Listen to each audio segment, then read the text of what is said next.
Hammer and Nail, the show where we don't just talk about politics, we break it down, dissect it, and sometimes we hit it with the hammer of truth. I'm Kendall Pierson alongside Chris Hammer, Bryce Howard, and our special guest today, Levi AULT. We are here to nail the issues that matter the most. Thank you so much for joining us today, Levi, to represent the Democratic Party. He's been on our show before, not Hammer and Nail, but he's been on multiple political shows. He worked election night with us, so it is really exciting to have you back. It's so good to be back. I love being in front of a camera. So, it's going to be so much fun. It's been a while since I've seen you, so looking forward to having a discussion with you. Right, yeah, exactly. And also, quick caveat, I do not represent the Democratic Party, but okay. I am a liberal, so more often than not, I will take a liberal position. Okay. But yeah, I'm not affiliated. My bad. You fact-checked me. Yeah, exactly. Gotta keep on your toes, Kendall. Okay. My goodness, yeah. Well, we're gonna go ahead and dive right into it. To talk about the big uh-oh that happened last week, Michael Waltz, the National Security Advisor for the Trump administration, added the editor-in-chief of The Atlantic to a group chat regarding highly classified information about U.S. military strikes in Yemen. So I know you guys have seen the media coverage on this. It's kind of hard crazy. not to see it. Right. Yeah. So it's everywhere. And I feel like this has definitely been, this is going to dominate the news cycle for I mean, it's been already dominating for at least a week now. And I can't help but to think, obviously, I think what Mike Waltz did, I think it was him who added on accident, because he created the group chat. Mm-hmm. Obviously a mistake for one. This is something that should not be acceptable. But as far as the punishment, should he be impeached? Which he really can't because he's an advisor to Trump, so he serves with the pleasure of the president. Yeah, Trump came out and said that no one is going to get in trouble for this. You look at this situation. Should somebody lose their job for it? Probably. Yeah. Is somebody going to lose their job for it? No. Probably not. Nobody. Yeah, exactly. And what's so interesting to me, this is what really caught my eye when I was doing research about it, is Waltz has said he takes full responsibility for his actions. Yeah. But he claims that he has never spoken to or met Goldberg, which is the editor of The Atlantic. Yeah. But Goldberg came out saying, he has my phone number, we have talked, we have a relationship, so, what is Waltz hiding? Yeah, exactly. So I think it's really interesting. I did some, research into the Signal app, and for him to have accidentally added Goldberg into the group chat, he would have had to have had an established contact with Goldberg. Yeah. Because on the Signal app, when you type in a letter, it automatically pops up a name that you have established contact with, who you talk to a lot. It's kind of like your iPhone. You did send a text message out, you type L, Levi's name was he either had a established contact with Goldberg, and a huge mistake, huge accident occurred, or Signal could be compromised by whomever. So. Well, and Trump doesn't even know what the Signal app is. I mean, nor does he care. I mean, it doesn't surprise me. I do believe it's a very popular app. I know a lot of other countries use it for their communications too.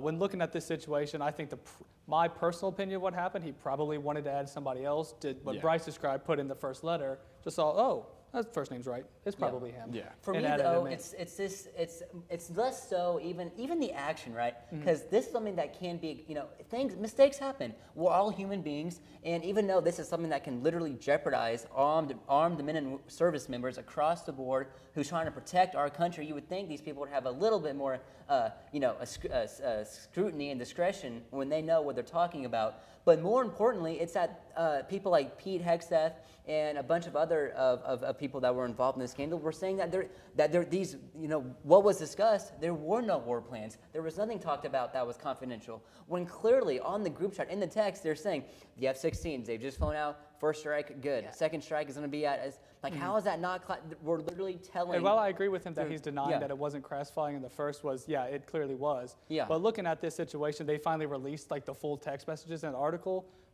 Thank God it wasn't something that was really big. I read these messages. It seems almost like a nothing burger to me. It was just first strike. But why wouldn't you just accept accountability? Good. It's the lack of accountability that I think is striking. Yeah, because Hegseth was initially pushing back on it, but then Trump probably got to him and said, hey, man, you're going to have to figure this out. Blatantly lying, though? Does that not at all, maybe these people, if the threshold is so low that they can't accept accountability for this, that they may not take accountability for things that are really way more salient and important later down the line? Well, hold on now. You want government officials to take accountability? Shocking. What world do you live in, Levi? Wait a minute. That's not how things Well, that's my whole problem with it, and that's why no one trusts the government anymore, is because when they should take accountability, they're not. Exactly. And that's what makes me upset. And you also have to think about what other politicians are thinking about the situation as well. Do you want to talk about Hillary and her little messages? I was scrolling through Twitter when this story initially broke out, and one of the people talking about it was Hillary Clinton. And I'm just like, okay, this is interesting knowing her history with emails. I'm like, I want to see what the comments are on this clip. I go into the comments. Hillary has turned off her comments on Twitter. Oh my goodness. So there was nothing I saw that same thing too. Oh my, I know she like retweeted it or commented on it, and I was like, girl, out of all the people to be commenting on this, you please go back to your I really cave. wanted to see that comment section. Oh my gosh, I know, me too. Like, you're literally shooting yourself in the foot. Like, that is, I know, that was hilarious to me. I also saw that. Oh my, like, please don't comment. You're not helping whatever you're saying. Reading the article that was written about this text message, I can't help but laugh about that too, because if you guys know who Mr. Beast is on TikTok, the headline was just like a Mr. Beast Oh my video. God, right? I was added to this secret military group chat. I will say, for the final point on the Pete Hegseth thing, I mean on adding the journalist, I guarantee you, if this was any Democrat, Republicans would be calling for impeachment, for his resignation. It would be up in arms, every congressional Republican, because exactly what I said, they're jeopardizing the men and women who serve our country, and that that is something that we cannot let stand. And by golly, they would be demanding Mike Waltz's resignation. And so I think they would also. I think a lot of people would be demanding his resignation more if this was something bigger. It was just really like F-16 strike. Good. Nothing of real major value. I mean, that's still lives on the line. I mean, it's as major as lives on the line. I mean, what if anybody, Iran could have got a hold of that and told the Houthis, hey, by the way, we just saw through a signal group chat that there's planes inbound. Maybe be ready to. The text messages were sent after the planes had done the bombing, I believe. I think part of it was scheduling for ahead. That yes, originally a part of it was, hey, this was a successful strike, but there will be another strike. Eventually, they went through the list of there will be different strikes at different times. But still reading this story, I just feel like it was like really hyped up to be this big thing, and then I'm reading this text message. Like, there's really nothing here that's to be except go just crazy the circus over. that it's a Trump administration. I think all you got to do is take Mike Waltz's phone, do a 20-minute investigation. You'll find out what really happened. And as the accountability part, I think accountability needs to be taken here, and I think they need to take a better approach next time to having more secure conversations like this. Well, thank you for wrapping that topic up. Since we spoke about Hillary, her security clearance has been revoked by the Director of National Intelligence, and several other people were also on that list, including Kamala Harris. Joe Biden was. Yes, Joe Biden. Joe Biden's basically whole family. It was Joseph R. Biden Jr.'s family. Yes, none of them are allowed. That was a security detail, though. That was. See, their security detail got pulled. Because obviously Hunter Biden didn't have security clearance to classified information. But and thankfully not so. Thank God. Yeah, right. Oh my goodness. But I find more issue with removing his security detail than any of these politicians getting their security. I think the only argument I could make would probably be that the former president might be able to bring some expertise to there may be some advantage to allowing former presidents to have that protection, or just having the knowledge of, hey, by the same time, if I was the future Democratic president, there's no way in hell I would trust Donald Trump with any classified information. So I would do the exact same. Mar-a-Lago was a glorified office with all of his classified documents. Also, Joe Biden's he had garage, nuclear. So. I know exactly. No, that's what I'm saying. I agree. It's like this really shouldn't be that big of an issue. It's not something I would put too much stake into. Right. Yeah. I mean, I feel like every politician out there, they've got some kind of classified documents. Oh, yeah. Ranging from importance, that's the difference. But you see with Trump, he did have documents. Biden had documents in his garage. The famous picture next to his, I think it was his Corvette, was it? Yeah. So I think every single politician has documents. I ultimately think this really going to do nothing. I mean, exactly, The things that I feel like the things that the politicians have at their home, obviously they're not that important, because if they were, then we would have people going to get them. Right, but since nobody seems to care about them, then there's stuff they're like, all right, whatever, you can have that. Yeah, right, yeah. But I brought this whole topic up because I wanted to ask, since we have Republicans here and we have someone who is representing someone as I'm a liberal. Okay. So if it would have been Kamala Harris in office, if she would have revoked Trump's security clearance, I would have cheered that on. I would think that is good policy. But it's not I think. So do you feel that way now? Oh yeah, if Trump wants to do it, I have no I have no prerogative against it. If Trump wants to do that, that's completely that's up to him. As a Republican, I feel confident saying that if Kamala did win that election, I feel like that's one of the first things she probably would have done. I think people could see that coming from miles away. That's just the political world we live in. Exactly. Like maybe in the past, former presidents did a lot to work with. That's not the case anymore. We're in such a heated, debated world that like the Republican Party and the Democratic Party almost have nothing in common with each other anymore that they're willing to work on. Except their interest with money. Which okay, well, money does seem to talk. So yes, I will give you that point.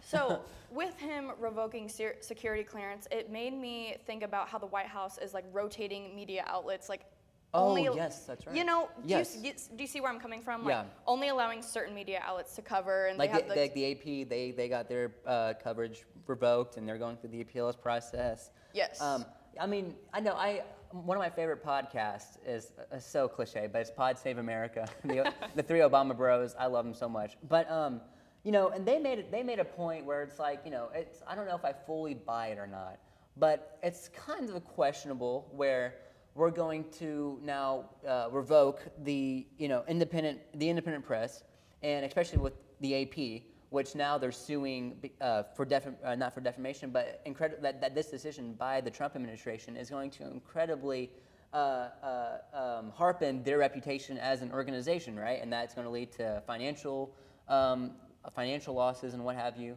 I do think it's kind of concerning a little bit, but at the end of the day, like I think back to what Chris was saying earlier, that the political climate that we find ourselves in, that this seems normal. Like this seems like this is something that, you know, that perfectly in the vein of what Trump. Right. I mean, you look at just 4 years ago, we had President Biden. He's being told who he can and can't call on, and even just to get into the White House, you had to submit the questions you were going to ask, which I think is completely ridiculous. Exactly. Yes, and I really do think too, even like, and I think Trump, you know, can actually be doing a lot of good here.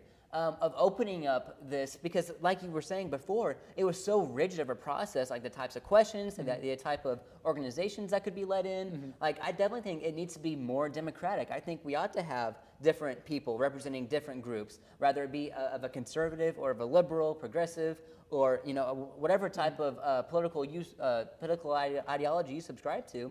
You should have at least a chance to be able to ask questions of the most important. Which I think this is something that a lot of people can give the Trumpster some credit for. Like, love him or hate him, he will go on CNN. He will go on MSNBC. He will go into the other side. Now, it might be a complete cluster blank, but he will at least go to the other side. So I feel like you could see that a lot of Trump, because he's not afraid to answer any question, because you know he loves to argue. You know he loves to fight. That's one of his favorite things to do. That is true. But then he'll discredit any question from any type of an organization that he doesn't deem, you know, pro him, or a news, or excuse me. But so does every other politician. I disagree a little bit with that. I think, though, that there are some that can do it skillfully more so than others. I think that just completely this happens. You're saying Trump just comes out extremely bluntly saying. I'm saying, like, even like in his followers too, like Marjorie Taylor Greene, right? She literally, like, she was asked, you know, and this happens all the time to her. She'll be asked a question, and she's like, "Oh, who are you with? Oh, I don't answer questions from you guys." And it's just like you know, we ought to have a type of discourse that if you're afraid of what somebody might ask you, or just because of what institution they're with, then maybe you're the problem. If you can't, you know, prove your arguments with your merits, with your evidence, and you're afraid of someone asking you something, and you're not even going to answer the question depending on who they are and what organization they represent, that's scary. Like, going to the AP, because this is the whole point brought up with the AP. Yes. What I think happened here is you look at a news source like the AP, claimed to be fair and balanced straight down the line. The Trump team is claiming they are intentionally misusing his words. So if that's what they claim, I view them like not banning them. I feel like they just put the AP in a timeout because they'll be back. Well, I think it's definitely punitive. They're doing this because they clearly don't like the coverage of AP and how they're covering Donald Trump. Well, actually, what this was is because they called it the Gulf of Mexico.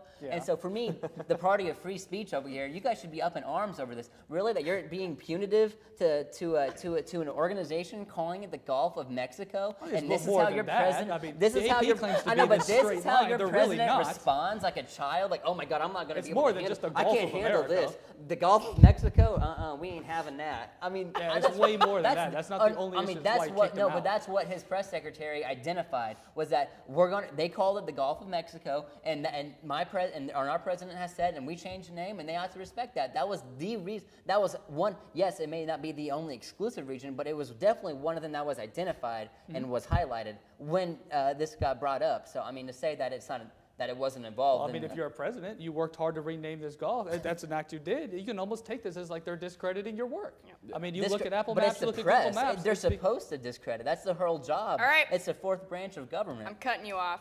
Great conversation. I'm so glad you're here because you could literally talk for 85 years. I know.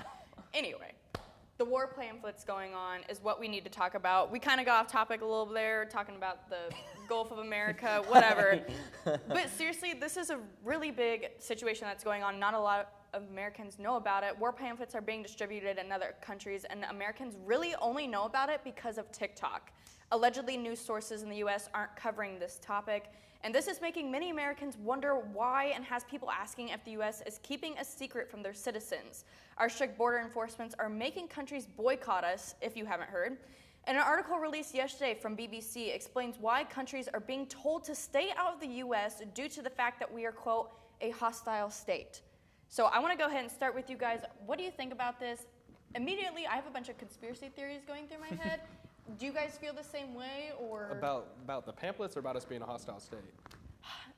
I'm not going to disagree that we're in a hostile state. I want to know what right they now. mean by hostile state. Are they referring to like our crime rates here, or are they referring to? I think they're referring to more of like ICE getting all the immigrants out of the country, as well as enforcing more border control and everything. Well, if removing illegal immigrants from your country without due process, right? But that's what they're calling hostile, and they're saying, hey, don't go to the United States because they're dangerous.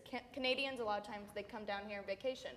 They're saying, don't cross the borders. It's dangerous. If you cross the border, you're not coming back. These guys just seem to think if you come here on a trip, ICE is just going to pick you up in the middle of the night? I'm not 100% sure, which is why I wanted to bring up this topic, Levi. Well, I think, so when Americans travel abroad, right, we identified that there are certain states that may be more problematic to travel to than others, right? And I think other countries are just doing the same with the United States. And I think with great merit, I think that the environment that we have created here in the United States, I'm all for deporting illegal migrants. I'm all for making sure that people who are involved with Trinidad, Aragua, and those types of hostile gangs from Venezuela, that those people can be extradited and get deported from this country. I'm all for that. But what has to happen is that it has to happen with due process. The government cannot just say, I am deporting this individual, and that's the end of it. The government has to prove who you are. They have to prove that this is somebody who is here illegally. They have to prove that you're not a citizen. You have to prove that you're not here legally, otherwise through a green card, through a student visa, or whatever the case might be. And what has happened is, especially with the 10 members who just last week, a judge decided that, what the Trump administration did to send 10 migrants in a plane to a prison in El Salvador without any type of a hearing or sentencing was not correct, that was unconstitutional doing that. And I think for other people who might want to travel here, especially from certain countries where they could be racially profiled, that they should not be traveling here under these circumstances and under this environment, because it may very well be problematic to them. And it very well may be dangerous that you could be sent to an El Salvadorian prison without any sentencing. I'm going to push back a little bit here, because while this is being held up in court, the Trump is claiming there is a very old act, like 1787 act that they're claiming. Yeah. The aliens and yes. Yep. And they're saying if you are a violent enemy of the United States, aka committing gangs, being a part of that's not what it terrorism. says. That's not what it says. What does it say? It says if you're a war, if you're in a war situation with another state, that's when it wasn't. I mean, this was invoked. So you can't. This was invoked with England back. Part of that? This is such an incredibly controversial law that got brought up that it's literally eroding the rights of the people that live here. And also the SCOTUS has already determined that if you are here lawfully, that you are granted the same rights as citizens. Okay, and if we're all of a sudden not following due process and being able to determine whether or not these people are here legally or not. Come here and commit domestic terrorism. But how do you prove it? How do you prove it without hearings? You prove connections to their gangs. You look at what the gangs have done. In a court of law. In a court of law, and that's not what happened. That's why the judge cited that, was that this act,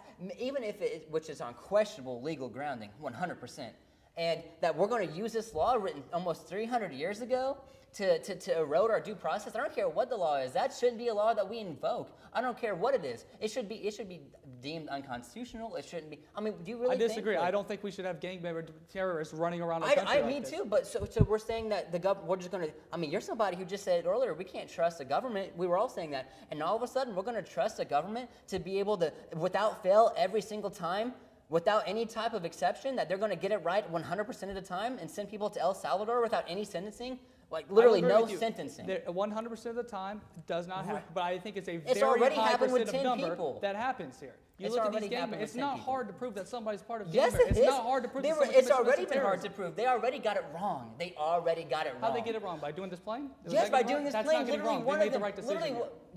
I think they made the right decision? Yes, I do. Without any, when one of them, their lawyer had literally said this person was never a part of a gang. They had a tattoo of a cross for, that's associated with something else that was not gang. Of course, his lawyer says he's not going to be part of the gang. That's the whole lawyer's job. I know, but this is something that, why can't it be proven in a court of law? Why can't there be a hearing over it? Why can't we just detain him, keep him in a jail in America until this can get litigated? I'm all for this, but what I'm not, due process is supposed to protect innocent people. And what I'm saying, what could happen is that we could be sending innocent people accidentally abroad. That's the whole problem. And that's why these states are saying to their people, like, there's a real issue going on in America where you could be there legally, and that something could happen where you do get imprisoned. Like, there's a Canadian woman recently who did come down from Canada and who had a true visa, and it would just so happen that I can't give you all the nuances of it, but there was a mistake that happened because of the laws that were changing at breakneck speed,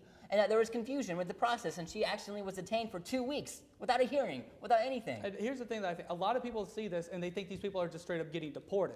I would like to point out that El Salvador paid us to use our prisons. We're using them because let's be real, our prison system is very overloaded here in the country.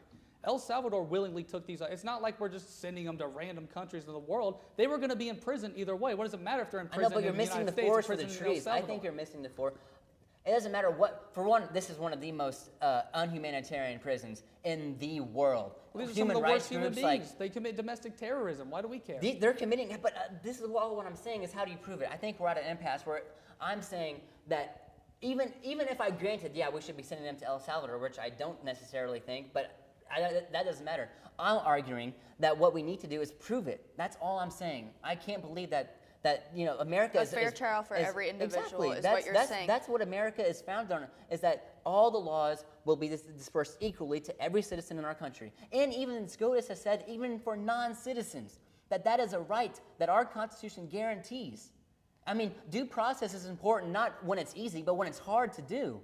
The government must prove who they say you are. The government is also the same ones that have written the Alien and Sedition Act of 1780. Yeah, 300 years ago. 300 they years also ago. owned slaves. So was the First Amendment. They also owned slaves 300 years ago, too. Yeah, and they also owned slaves 300 years ago, so let's not say that everything they did was right. We also abolished slavery 100 years ago, too. So what is the whole, it was written 300 years ago argument? We're invoking a law written nearly 260 years ago? Like, I don't care what the law is. It shouldn't be done. It shouldn't be invoked. There's a reason why presidents, you know when this law was also used? To intern the Japanese during World War II. This is the same exact law that did that racially profiled Japanese Americans and put them in concentration camps down there, not akin to obviously the Nazis of Germany, but put them without due process because there was a fear that they could be colluding with Japan.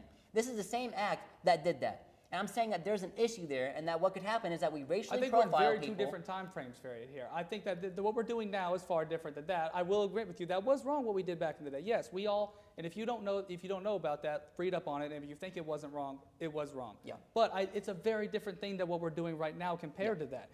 We have to use Donald Trump's word, migrant crime, border crime. It's real. It's a real thing that's going on in this country. And especially since our prison systems are so overloaded in the country right now, if El Salvador is willing to take our prisoners and hold them there, they will get a trial later, but what does it matter where they're being held? So they're going to be held? What I'm getting from both of your guys' conversations, or from both of your guys' viewpoints, is I think because of Trump wanting to mass deport all these illegal immigrants and migrants, they're not going to have a fair trial. He doesn't care.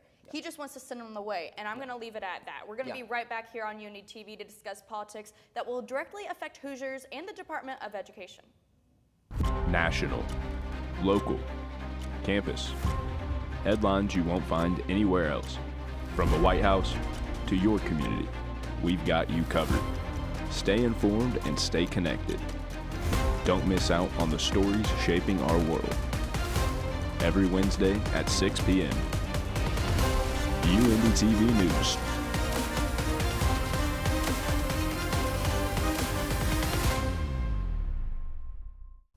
On March 20th, Trump signed an executive order to dismantle the Department of Education. According to whitehouse.gov, federal government control of education has failed students, parents, and teachers. Along with that, conservatives claim that the department burdens students with paperwork and regulations.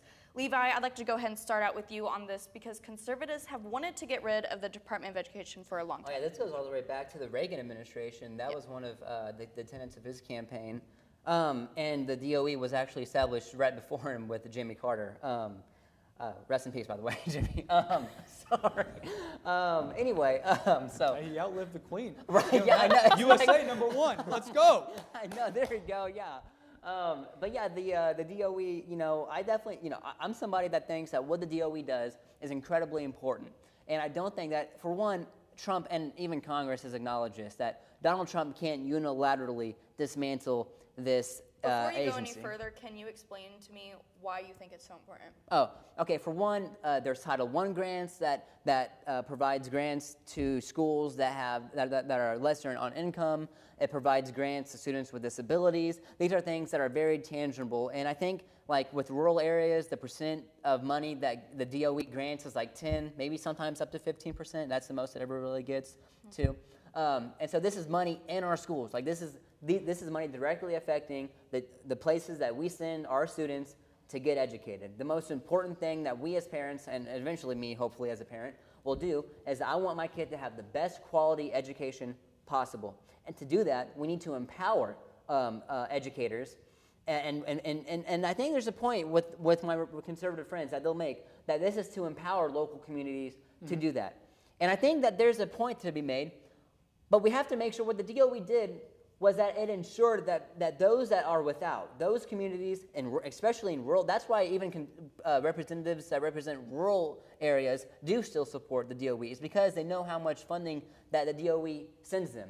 And this is something that is so salient in the hearts and minds of people across the country, because we all know somebody who's in school. We all know somebody. And what I want to point out here is, like, conservatives ourselves, when we say we want to defund the DOA, we don't mean we want to defund education in the country. We want to defund the federal DOE because we very much agree that we would rather send that money to the states to run their own personal DOE. Wouldn't you agree with me, Bryce? I would. I'd say Trump's trying to deliver on his promise. He wants to bring education back to the states, which account for 90% of school budgets. But I do want to point out that his order that he signed, funding for K through 12 programs of students in poverty, students with disabilities, and federal student loan programs will not be affected. Those are going to stay alive. But I do want to point out that the budget of the DOE has over doubled in recent years to $268 billion, and test scores have not improved at all for students. I saw that those same stats as well. So. And I'll say this too, and what you're saying is right, that it keeps the money to be allocated as such, but what it's doing is instead of the DOE independently adjudicating these grants and telling where states can spend it, instead it's almost like a block grant now, where now states are just given a blank sum of money and they can spend it pretty much without oversight, because that's what the DOE did. It provided oversight to make sure that states are going to give money and grant money to the communities that we wanted it to be. Like, for instance, like students with disabilities or lower income schools. But now it's up to the states with full discretion, because now these are essentially block grants given to them. And so now my fear is that instead of the money going towards schools that need the money, because what the DOE did is it had a formula where it was like, if you have an X amount of disabled children in your school, you got an X amount of funds, something that was tested and was good, that now I can't prove that each state is going to have the same quality standard and will allocate funds accordingly. And I think that it could lead to some people getting better education than others. Now, to use example here, let's keep it local. We filmed this in the state of Indiana. Yes. We go to the University of Indianapolis. Yep. Here in Indiana, over 50% of our state's budget goes to education. Yep. And now, other states might not be like that. What I think is universal around the country, I see this a lot of the time, the state gives school systems these money, and what the school system does is this should go to increasing teacher salary. This should go to a grant here or a grant there. What the school system can just straight up do is be like, you know what? I think our administrators need a raise. I think we need a new football field. They can use it for whatever they want, and that's what's so wrong is I know multiple secretaries, treasurers, they're in charge of the money that they use at schools, and at the end of the semester, end of the school year, whatever, they could have $5,000 left over, and they're like, oh, okay, we're going to go ahead and just spend it on this, spend it on that. My point here when is... it could go to teachers' salaries that are actually educating these students, and that's the main problem, and I think that's why Trump is doing what he's doing. My point here is that people love to get mad at the state of Indiana or the United States of America. They protest the Capitol buildings. Where I really think you need to be protesting is at your local admin buildings, because they're the ones that get this money and just decide to, all right, we need a new baseball field. All right, we need our secretary to be making a six-figure salary. And I think though too, and that I don't want to be pigeonholed in defending this this agency that I do think provides overall benefits, but I can see why somebody might want to get rid of it. But I think that we're missing again. I think that instead of we need to be tackling how do we fund our schools. When we identify that property taxes are the single driver for school funds, that's an issue. That means that the people, the most disadvantaged people in society are going to continue to get lesser quality education because their property value is lowered, and then thus that's going to mean less school for their children, less quality of the teachers, less quality of the materials in the classrooms, and that's where the real issue is, and I think that's what we need to change. Yeah, and Hoosiers are furious over property taxes, and that was going to be our next topic, so Chris, I know you have very strong opinions about the property taxes going on. So Governor Braun, he has called for Indiana to eliminate property tax in the state, citing that we have a very high rainy day fund balance in this state, meaning he believes that the citizens of Indiana are being overtaxed. And Republicans would tend to agree with them, but where the problem lies is Republicans in our legislature produced a bill that really only affected, I believe it was if you were 65 or older or if you had medical conditions. That doesn't do a lot for the average person who lives in Indiana. Now, there's a very big majority of people that got left out in that. Braun wanted it to be total, but we ended up getting a lot less than what we wanted. Republicans actually staged a protest at the State House a couple days ago wearing green shirts to do this. And a lot of people would like to claim, well, if we get rid of property tax, we won't have the fire department, we won't have schools, we won't have the police department. I feel like if you get rid of property taxes, what I saw was someone wanted to do a 4-year plan. This was a podcast that I was watching at a local news station. I thought it was the income tax, too, that they were trying to get rid of. In Indiana, it's the property tax. Some other states are trying to do income tax, but we're focusing on because we did reduce our income tax, though, I think. I think we lowered our income tax. We lowered it. Like the state of Florida, I know they don't have income tax because they just tax out of tourism. But they can do that. As they, really, other than the month of May here in Indiana, we don't have. Dude, their whole revenue. I bet Flo Rida. I bet their whole. All the Disney adults in Orlando driving through the tolls. Oh my God! I bet their whole during the spring months, their whole state revenue could trump our entire years probably of tourism and stuff. But one of the first steps I've seen that people would like our state to take is to freeze property tax right now. No increases, no decreases, which I think is a good plan, a temporary plan for the state legislature to figure out how to get rid of it. Because then if property taxes freeze, your local governments, you know what your budget is now. You know how much money you're going to get. So then you can't tell me that, well, we ran out of money. Well, you knew what your budget was going to be this year. You knew what it was going to be. And this gives the state legislature 4 years, I think is what this guy proposed, 4-year term to figure out we need to get rid of property tax. How are we going to do that? I think that's a perfectly reasonable amount of time for them to figure this out. Yeah, so I am in the camp that I don't think we should be abolishing property taxes. I think, as identified earlier, across, Indiana is no different, but, this is a critical part of how we fund critical programs that we rely on, like education. And also, too, let's not get it twisted. If we abolish property taxes, we will keep our state. We will not decrease our expenditure. And if we do, it will mean that we're going to spend less on schools, spend less on benefits that help average Hoosiers. That's what will happen. Or, guess what? We're going to find more regressive taxes that aren't property taxes. We can either increase sales tax, we can do a plethora of different things that will hurt the bottom line of lower and middle income Hoosiers more so than the property tax where it's at right now.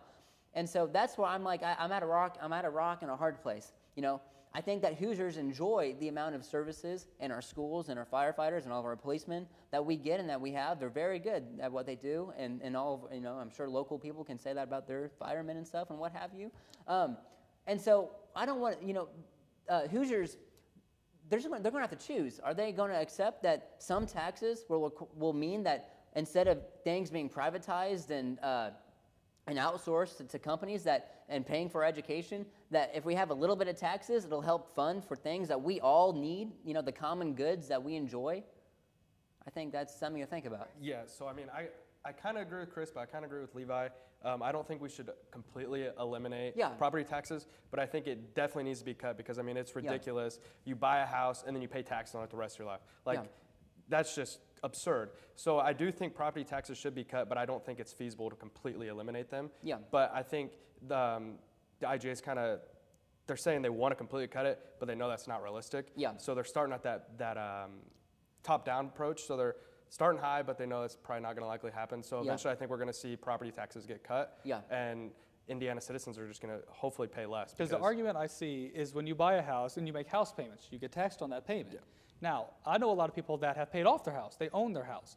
After that, you paying a tax on. Like, you're not making payments anymore. It's almost like you're renting from the government, which a lot of Republicans, such as myself, don't like that. We don't like the idea of, being excess taxed on nothing you pay.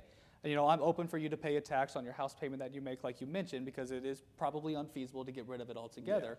Yeah. But if you own your house, what are you paying the tax on? And I'm glad he mentioned the service stuff, because I know a lot of people that live in Indianapolis, you look at it a case-by-case basis. All right, the services were being provided here. Roads, terrible.